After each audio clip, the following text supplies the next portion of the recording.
what I see with Bitcoin is um, we've seen monetary changes over time. So now let's just zoom in on that cultural evolution down to the monetary layer, where we've used precious metals, we've used shells, yap stones, we've used orchids, we've used cattle in the early days.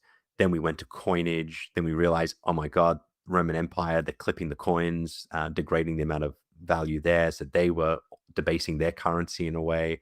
That collapsed. Then we went back to a hard standard again. Then we've gone through fiat standards in China in the past. That's collapsed. Then we've tried it again. And so we see these sort of cycles of ups and downs of where we all have a collective shared view that this thing could work, ultimately hits the human condition in a way that causes it to go haywire and then collapse. Now let's bring the story to where Bitcoin is. Bitcoin in itself was an evolution.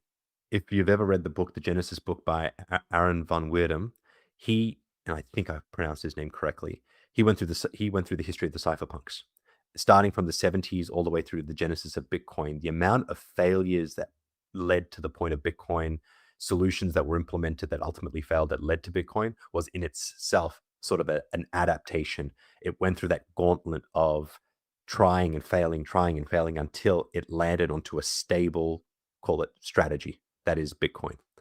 And Bitcoin is the antithesis of understanding both digitally how to create money for the digital age, which did not exist really before the 70s.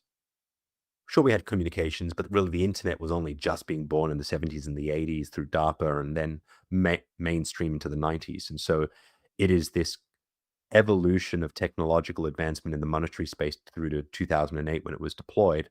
And we're only now just starting to see, does this thing actually work? And if a Bitcoiner says 100% it's going to work, I don't think they've been creative enough to realize all the potential vulnerabilities that it will have.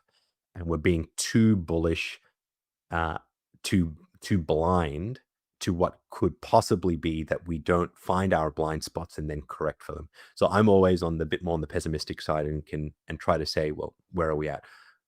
Super, super, super early. But I think that it is the best thing that we've created thus far, and thus it needs to go through the gauntlet of adoption to see whether it can actually tackle the root problem. And now the root problem from a historical lens has been that people have corrupted the tools that we've used, whether it be Roman emperors debasing their coinage that have robbed from their citizens. And what we're seeing now with the fiat monetary system, with central banks printing to allow for deficit spending that benefit the few, not the many. Again, those are individuals that are corrupting it. Bitcoin is the first application of putting in place digital guardrails against those human behaviors that have led previous monies to collapse. So if you frame it from that lens, we are now only just starting to see, can it survive that gauntlet of human behavior? And we are still way too early to know it. Like what under 2 trillion as a market cap. Yeah, it's so interesting That's because nothing. it's like nothing. And I think, I mean, it's a whole nother topic, because like people come into Bitcoin, they think like, oh, 100K, 70K, 120K, whatever the price is when you watch that episode, you think that is a lot of money because like sounds so huge as a unit. And you compare it to like, oh, my Apple stock is just, I don't even know what the Apple stock is trading, but like probably like $100 or something like that. Apple stock just like $300. So $308 is currently the Apple stock. So you're like, you look at that, you're like, okay, one Apple stock is $308.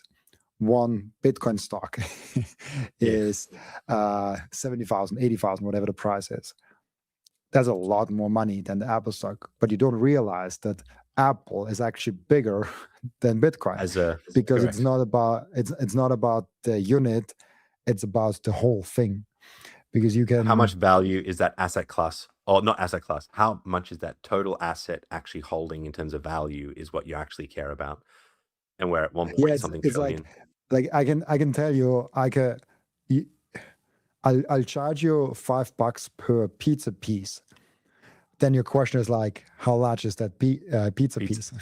like, like, like how much of the whole pizza? Like, if the pizza is like, and how large is it? Like, is it like Yeah.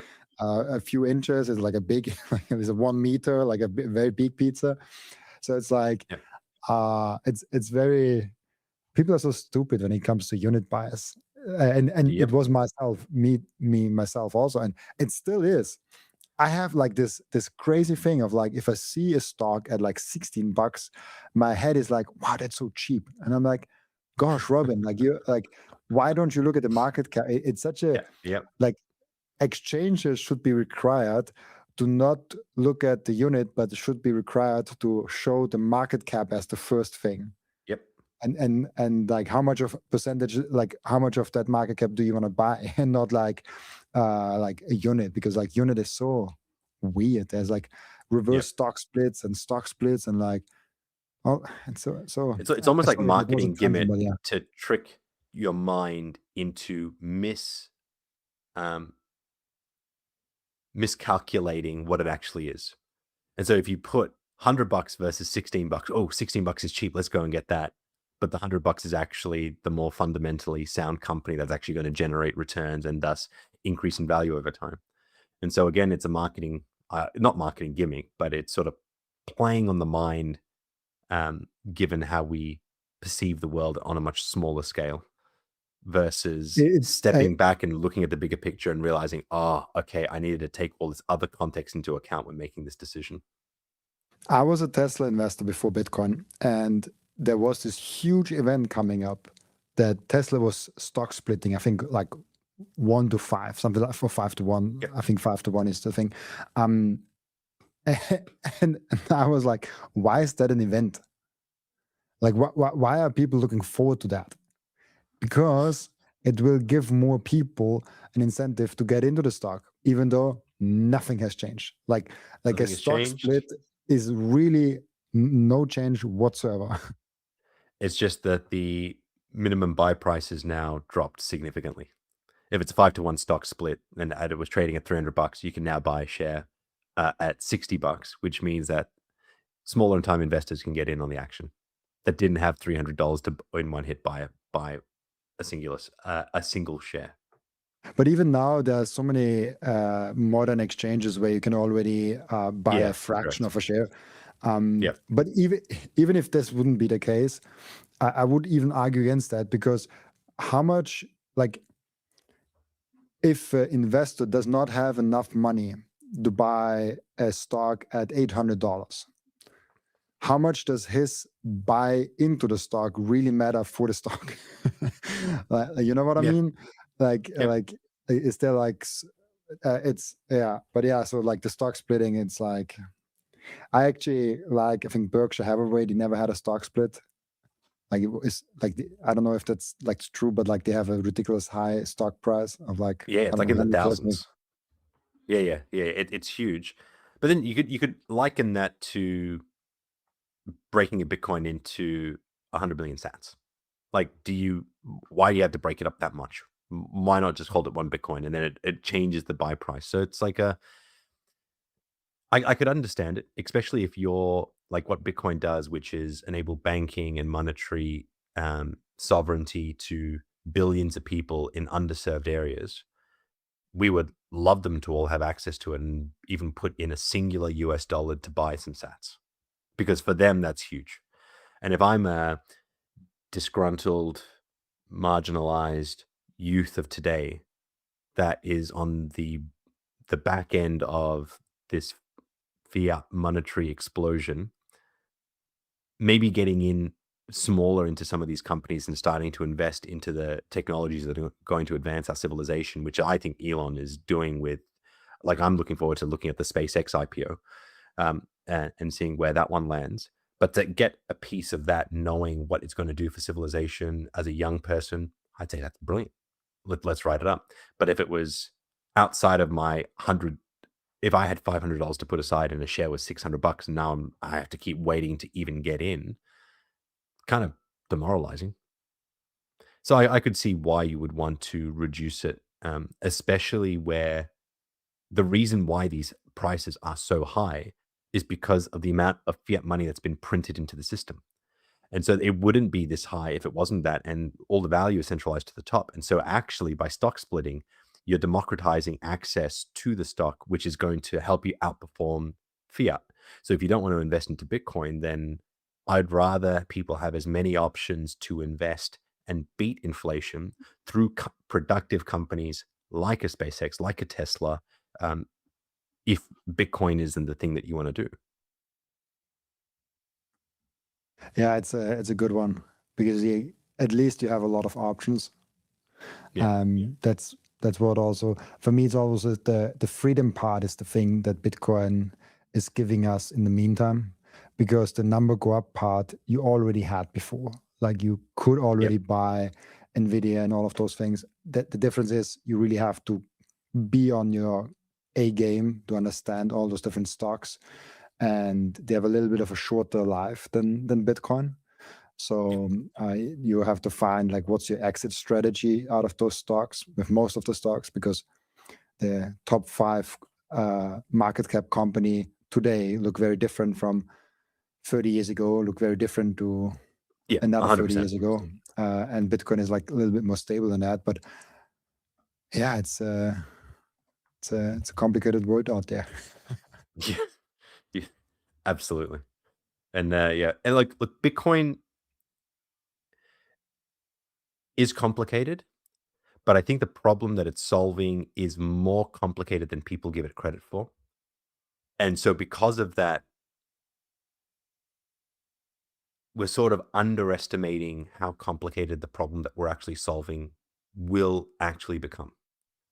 And I use the complicated piece because I'm trying to simplify a complex problem so that the masses understand the thing that we're actually trying to battle against. That by opting into the Bitcoin network and the Bitcoin, what I call ethos, um, you're opting into something bigger than just money and monetary value itself.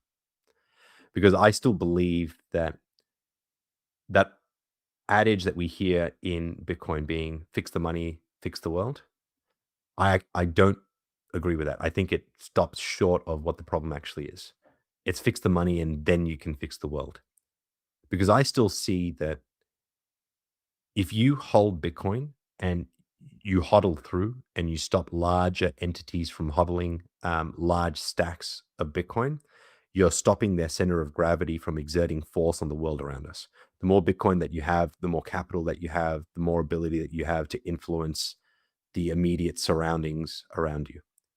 And so you can think about that from the lens of political. If you've got a lot of capital that you can deploy, you can change political races, who gets elected, and therefore, by who gets elected, what laws are enacted, and by what laws are enacted, ultimately giving you potentially upside. Bitcoin helps fix that to a degree, but it does not actually do the fixing of those systems themselves. And so the complex part of the problem that I think that Bitcoiners are looking to solve, and I think we've got the fundamental principles in Bitcoin itself that just need to be scaled beyond Bitcoin, is that money is just the first step.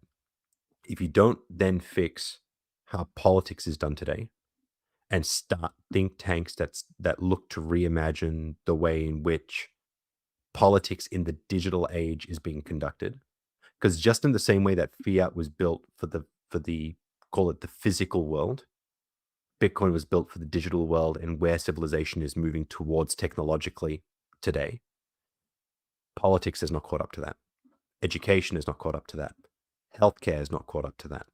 And so there are a lot of structures within our civilization that are yet to go through that transformation that Bitcoin, I think, is first mover on. But learnings from this adoption journey, how we combat the few that would look to pervert the system to their benefit, Bitcoin will be the gauntlet that tests whether or not this is a viable solution. And I actually don't know 100% that it will pass that gauntlet. In many ways, where people previously thought that their fiat currencies, that their coinage could do it and failed, Bitcoin could potentially go through that. And we just maybe haven't imagined a scenario where that could occur just yet. But if it does pass this gauntlet, then we have to take all those learnings and now start to apply and advance everything that surrounds it. Because the problem will be Seyr has got almost, or probably already has 4% of the supply in MicroStrategy. What happens when Seyr goes? What happens when Fong Li goes? Who's in control of that corporate treasury? It's some sort of individual that we hope that that company is going to appoint that lives up to the values and the ethos that those two individuals have carried that have allowed them to stack 4% of the supply. BlackRock is probably going to have 4 or 5% of the supply. Nations are going to have multiple percentage points of the supply. At that point, it's individuals in control of Bitcoin that'll be able to use it to exert influence where they deem necessary. And if they can apply it to the political spheres, that then means that all the regulation, the laws that are passed that determine police, borders, healthcare, education of our youth, the values, the principles, and what they are taught to believe will be under that level of control. And unlike fiat, where they just kept on printing and it just sort of, yes, it funneled to the top, but they kept on printing it. You now got a finite supply. Every sat is worth a hell of a lot more than every printed dollar, every printed fiat. And so if they have that control of that supply, they create that sort of center of gravity around themselves, they'll be able to exert that influence. And then they can exert pressure into the physical world. So if we stop at money, we're kind of screwed in my view. We have to extend all of these principles and these learnings to redesigning and rethinking all the other systems for which the people that are already taking advantage of fiat are likely to continue to take advantage of. Thank you for watching this video. This was only a snippet of the podcast. And if you want to watch the full episode and get all of the context of this episode, you can click right here or here. Oh, maybe also here.